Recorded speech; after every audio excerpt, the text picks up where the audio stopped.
Hello and welcome to The Big Picture. I'm Tina Jha. The Reserve Bank of India on Wednesday announced a host of measures to boost fund flow to the healthcare sector amid the raging second wave of the COVID pandemic. RBI Governor Shakikanta announced that to ramp up the COVID-related healthcare infrastructure in the country, an on-tap special liquidity facility of 50,000 crore rupees will be made available to the banks at the repo rate, which is 4%, with up to 3-year tenor till the 31st of March 2022. Das also announced special long-term repo operations for small finance banks to provide further support to the micro, small and other unorganized sector entities. The small finance banks will be permitted to lend to small microfinance institutions having an asset size of 500 crore rupees. The central bank will conduct a special 3-year long-term repo operation of 10,000 crore rupees at repo rate for the SFBs.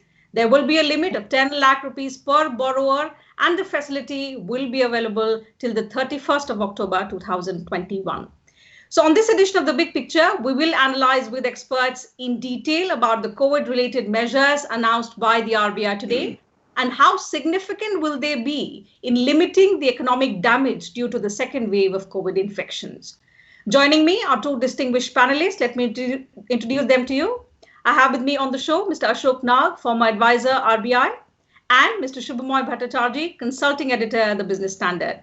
Thank you to both my guests for joining me on the program today.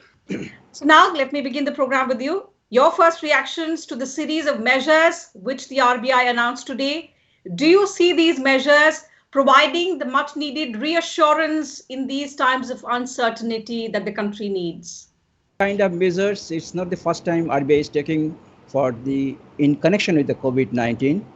In fact, if March 27, 2020, May 27, 2020, RBI had, in fact, in March 27, they have 1 trillion rupees of a targeted long-term repo was introduced by RBI. So that is a big kind of a liquidity injection, you can say, at this potential liquidity injection there. The point is this, that RBI had again come back because of this second wave, and when they have opened a 50,000 crore windows for the specific sector, which is health sector.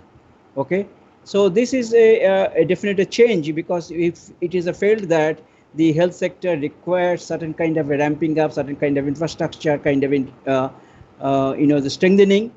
But what I feel that the infrastructure strengthening will not address the immediate problem of COVID-19, because it will take time.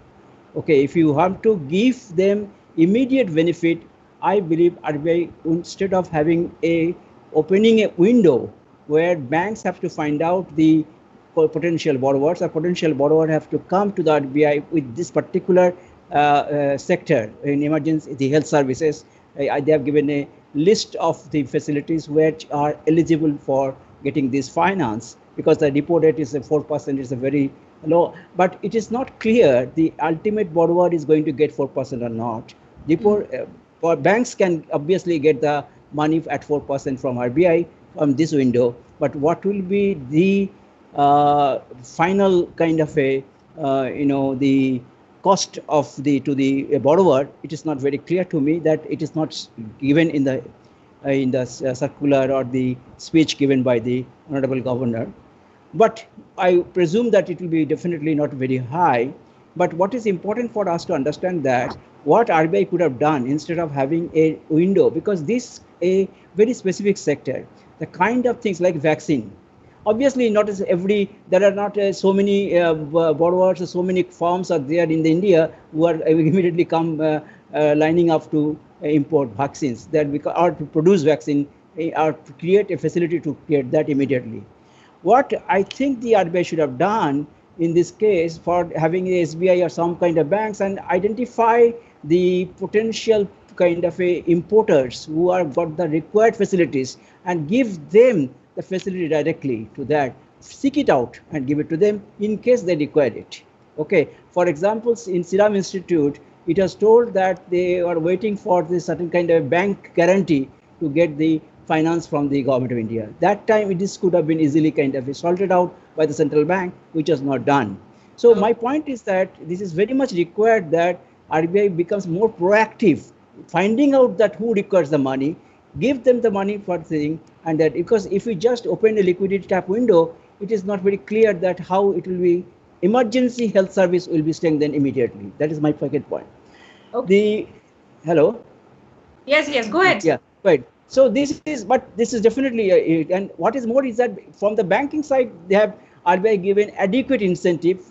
For example, the reverse repo for that loan book of COVID-19, okay, which will be running by a bank, they can put that money to the reverse repo at a higher kind of a return, which will incentivize them to that. That is very important. And since it is a priority sector lending, that will be definitely will be important for the bank. As far as the long-term repo operation for small finance banks, what is important for, I think, if you want to use the small finance bank to give much more loan, it is much better that instead of a repo, because repo requires you a kind of a the eligible security government securities to do that kind of repo. I do not know how much will be the additional kind of a securities, eligible securities will be there for this kind of small finance bank to tap this facility. It will be much better if RBI could have tapped a SFB and give a refinancing.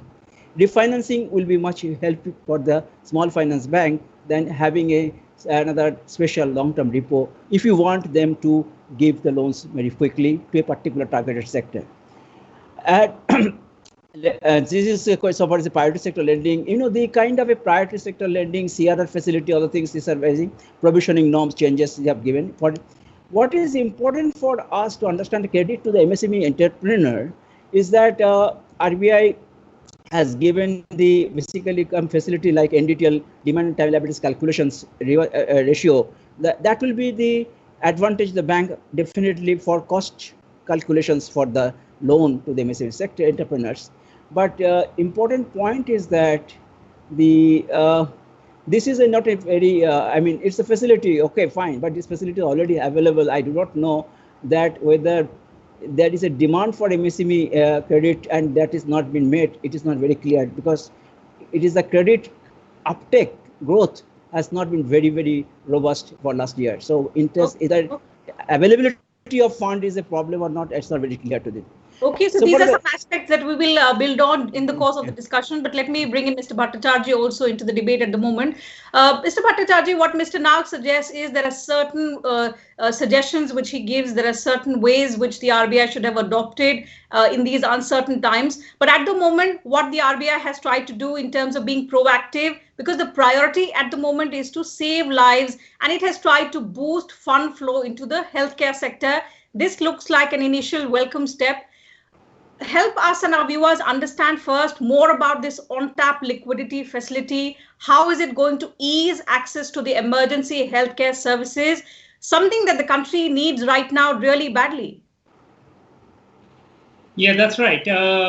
Unfortunately, what will happen is, first of all, one must welcome the RBI steps.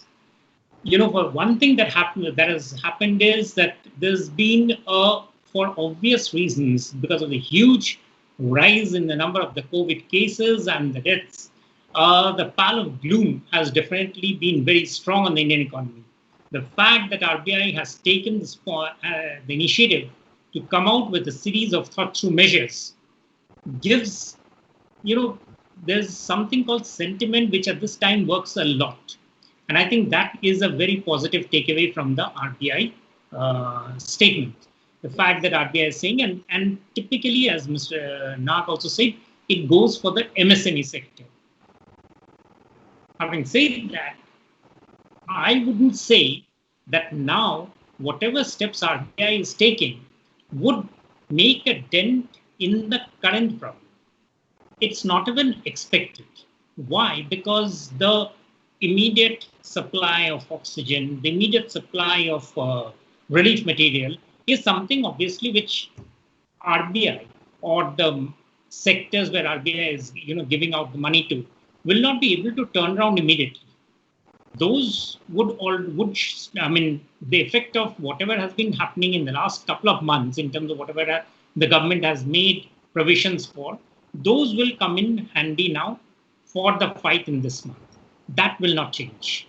What will change is as the months go ahead into June and July, the RBI steps will encourage entrepreneurs to take the chances to develop further healthcare facilities.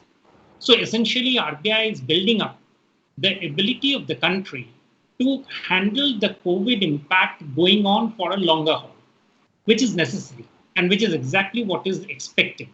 It wasn't expected to be an immediate support for current situation. It is expected to be a big support for the months ahead. And that is how it will happen.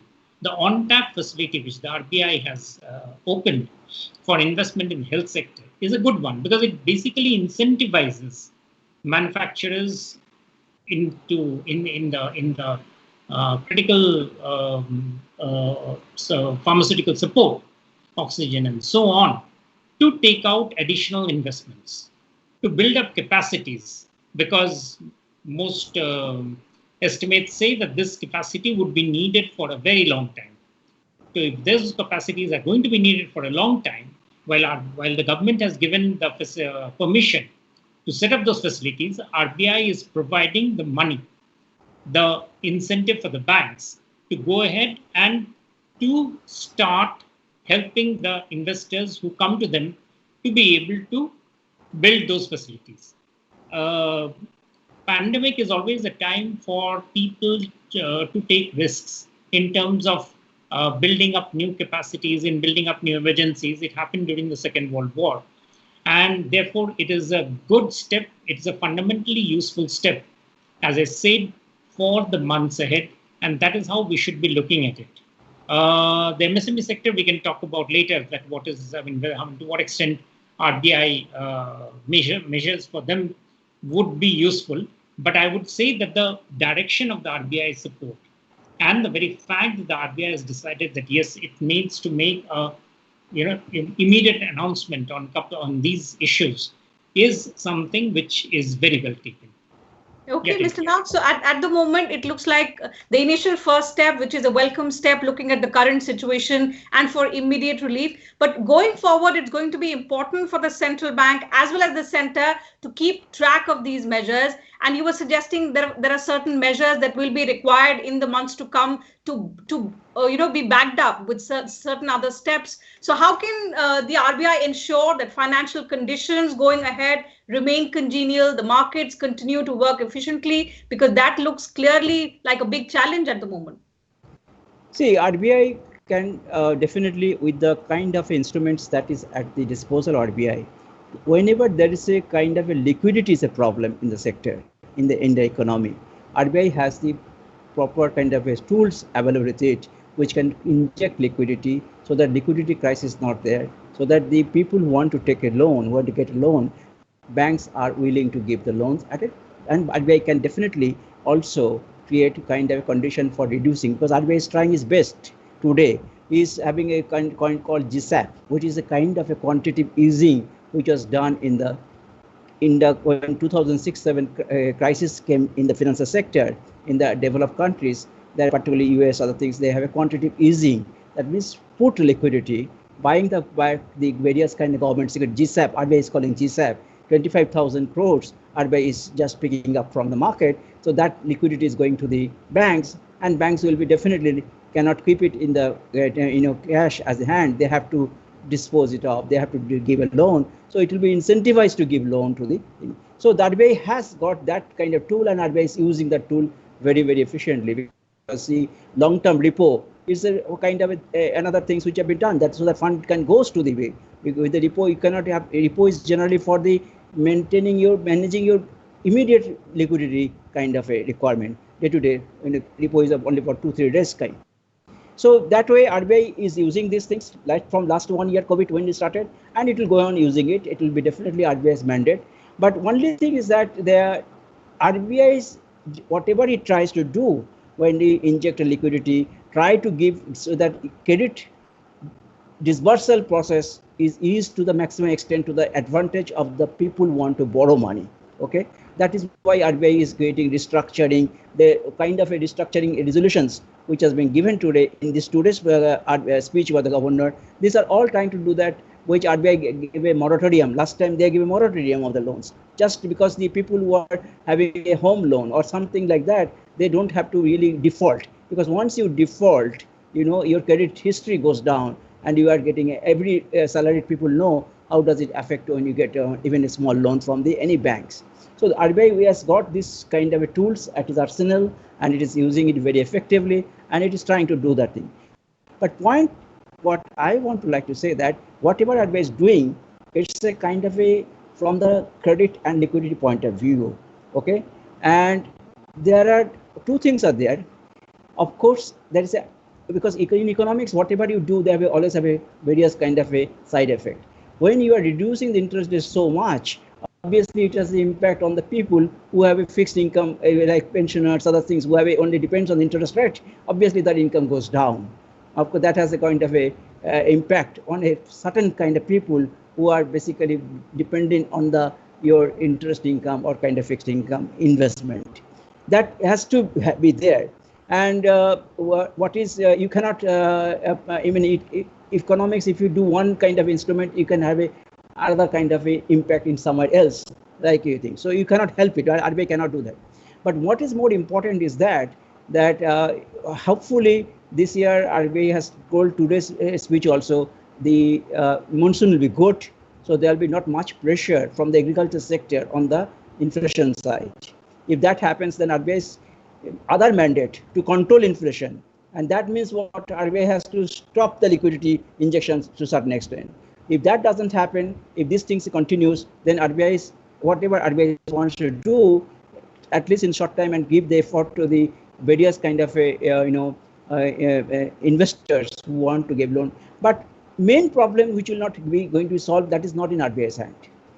To create demand, okay, that is something economists, so that the fiscal policy has to take into care. That is not, RBI cannot create demand in something. RBI can create the conditions for that. That's all I can say there.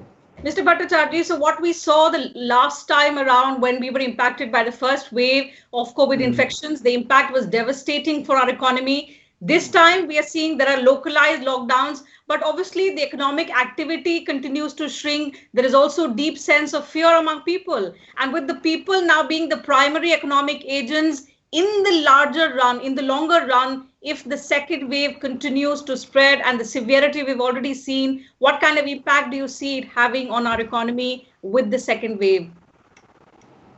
Yeah, that's the main question, Tina. In fact, that's what is the issue.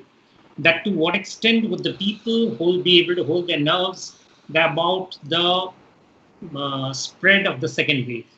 It's obviously something that people, if people see that the spread of COVID is happening, but it has sort of, the intensity has gone down. And by intensity, I mean that the test positivity rate has gone down to at least a more manageable level. Then people will feel a bit of confidence in conducting their day-to-day work. Right now, for instance, what's happening is that in many even in companies where there's work from home, people are falling ill. Now that sort of disturbs, and it's not just one or two, it's happening in large number of places. So it disturbs the entire chain of command. Today, for instance, in one of the newspapers, it was a story about many senior officers having fallen ill, some died. And that is actually extremely disconcerting. It's happening in other places. So essentially what's happening is that the economy, or rather the what I might call the ability of the economy to sort of start work and keep on doing the work, is getting affected a big time because of the spread of the COVID. Yeah. So it's very important that to some extent, that sharpness has to ease up. And that sharpness can only ease up through the medical interventions that's happening. Now, whether those are good enough or those are not good enough, that is something for some other panel to decide on. But that is where the battle really lies.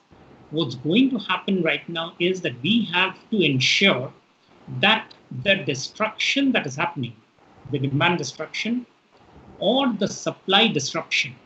None of these happens in a very strong way, so that once the conditions improve, the economy can start coming back onto the rails, to use a cliche, fast enough. Now that is something that is a difficult thing. How it can be worked on is frankly, it requires every state to sort of take a test check on what is to be done, for the center to have actually some sense of what is to be done post the immediate crisis. Absolutely. So that is where a lot of the action is actually being talked about and is being discussed, and many steps are being taken. But it has to be clearly understood that the battling the health emergency, which is happening as an emergency, is totally different from the work that is slated for recovering the economy. The two are not the same and will require different approaches. Absolutely, to ensure that the second wave does not adversely impact our economy, and also that the second wave does not threaten to derail the little gains that we made in terms of economic recovery after the first wave of the infections that we saw last year. Mr. Nag, but given the current situation, we are seeing how badly the first quarter has been hit. It indicates that the optimistic projections of the economic recovery this year, in all probability, will not hold. In that scenario, what is the kind of economic plan that we would require going ahead? See, first thing is that economic plan, of course, unless this COVID-19, the kind of things which are observing today, people are just wants to somehow see that they are alive. Okay, they are not thinking about anything else. So unless that kind of a sentiment goes down, unless it is heading, nothing will much can be done, because people will be just not trying to be active, go down, seek business, seek things. People are just scared that two things. So that's, I think that will pass maybe another 2-3 months.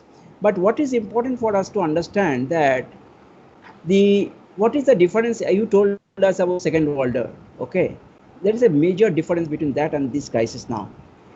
Second World War, people died, few millions of people. But what is more important, productive capacity was destroyed. Bombing, everything, that a huge destruction of the productive capacities.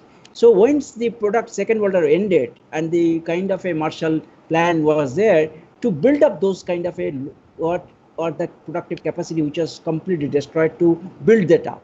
So investment has to pick up, and that completely changed the economic profile. Today, what is happening? This virus is not affecting any machine. Business is not changing any kind of roads are not being destroyed. They're all intact, but nobody is on there to work on that. Okay, so point is that people who are being now affected more, rather than human resources, skilled human resources, as Mr. Bhattacharya is telling, the many kind of IT people, skilled human resources are working from home. They are getting affected. In the first wave, it was above 60 and above. In here, they are not in the productive group of the society. If you are 65, you are maybe vulnerable. You may die. It is a loss to the family, but it is not necessarily loss to the productivity, the capacity of the economy. Okay, how many people above 60 are really productive? Very few. So, but now we are seeing that even 18 years old, 42 years old, 32 years old, I have my own people who are there, which are only head of the one company I consult is a chief technical officer. He's 35, 38 years old. He is getting affected COVID. Now, if he is not there for 2 months, 3 months, suppose, not able to give his then what happens to your performance of the entire group? So this is an issue which is not there at all there, and how it can be recouped, because this is the second wave is completely affecting the most productive part of our society. Okay, and that is a thing which is not a central bank's way. Okay, it has to be central bank can do all kinds of funding. That is the thing to ramp up the health sector, to create a kind of a assurance to the people that if you are sick, you will get the proper help, proper thing. That is all I have to do. Whatever is required to do that, unless it is done, this productive capacity to build up will take a lot more time. And the people, the other countries which are doing their best to do that, will go ahead much faster than us, and that will be lost to us. Okay, Mr. Bhattacharya. So looking at the current crisis, which Mr. Nag says is impacting the most productive population of our society. Is vaccination then the best stimulus, not just in terms of saving lives, in terms of flattening the curve of this ongoing second wave, but also in strengthening the ability of our economy to withstand such kind of pressures? Interestingly, Tina, today the Standard & Poor's have issued a report on India on how the second COVID wave may derail India's recovery. And the best thing is to quote from there, and it says the Indian recovery has been so vigorous in the last quarter of fiscal 2021, yet the latest outbreak has escalated rapidly. So it says that despite being the largest manufacturer in the world, India's vaccination rollout in the country's very large and largely rural population has proved challenging.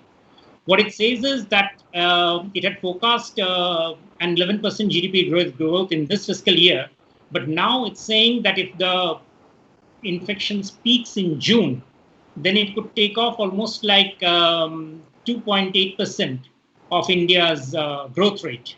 And if it peaks in the end of May, then which is a moderate scenario, then it expects that that the GDP hit will be about 1.2%. But in any case, both mean that India will be ending with a much lower growth rate than was being expected in the beginning of the year. Now, obviously, the point is, as you said, vaccination is a challenge in terms of the number of vaccinations that is being possible and it's been rolling out. But yes, it is the spirit. Is the lockdown necessary? Well, again, here S&P is saying that lockdown is already in place in several parts of the country, and especially in the major production centers, Delhi, Mumbai, Bangalore. So expanding it, it's not sure, but it says the initial shocks to private investment will filter through to the rest of the economy, but lower consumption will also mean less hiring, lower wages, and a second hit to consumption. But that is the major point, that essentially if the lockdown stretches out too much, people don't spend much. People are not able to spend, and as they spend low, it means, as you see, less hiring, lower wages, and another hit to consumption. So the first priority is essentially to get this outbreak down. That is, whether it's through lockdown or whether it's through even more further escalation, it's a very difficult question for the health ministry and others to be able to do it. But only then can the shock to the economy be moderated and the subsequent steps start coming on. So I suppose you can't sort of sum it up better. I can't sum it up better. So because remember, the Indian government's fiscal position is already stretched. The general government deficit is about 14% of the GDP in fiscal 2021, and the net debt stock is reaching close to 90% of the GDP. So even though the Indian companies are going into the COVID with much improved operating and liquidity conditions, and that will help us, we have to essentially, as it said, for the banking sector, for every other sector, getting the wave of this, the peak of this pandemic down, it will be the first one before the next steps start. And meanwhile, the steps, the scope of the lockdown will be important to measure, and how it can be relaxed in places where it can be relaxed and stiffened where it needs to be stiffened. Certainly. So challenges too many at the moment, as I've been stressing. The priority for the government, for all other stakeholders, is to save lives, because that is the need of the hour. The severity of the second wave is massive. We've already seen it has brought the entire country's healthcare system to its knees in just about a few weeks. And of course, the priority once again is to save lives. But at the same time, it's very difficult to answer. Both our experts have said whether a lockdown or whether ramping up vaccination is the best stimulus is something that only time will tell. But the priority at the moment is, of course, to save lives. So with that, I'll have to call it a wrap on this edition of The Big Picture. Thank you once again to both my guests for joining me on the program, sharing your thoughts with us and our viewers. Pleasure having you on the show. Take care of yourselves and your families. To my viewers also, I want to make an appeal. We are going through an unprecedented crisis once again. The second wave of the COVID infections have been really massive. It has taken all of us by surprise. But the challenge is big. We have to take the basic precautions that we have been taking for the past 1 year. Be masked up. Try and stay at home if you can. But if you step outside, double mask yourselves. That's what the experts have been advising. maintain physical distancing, and also keep washing your hands at regular intervals. These are basic precautions at our end, which will help us and our families protect ourselves from the infections. So take care, and thank you very much for your time. Thank you.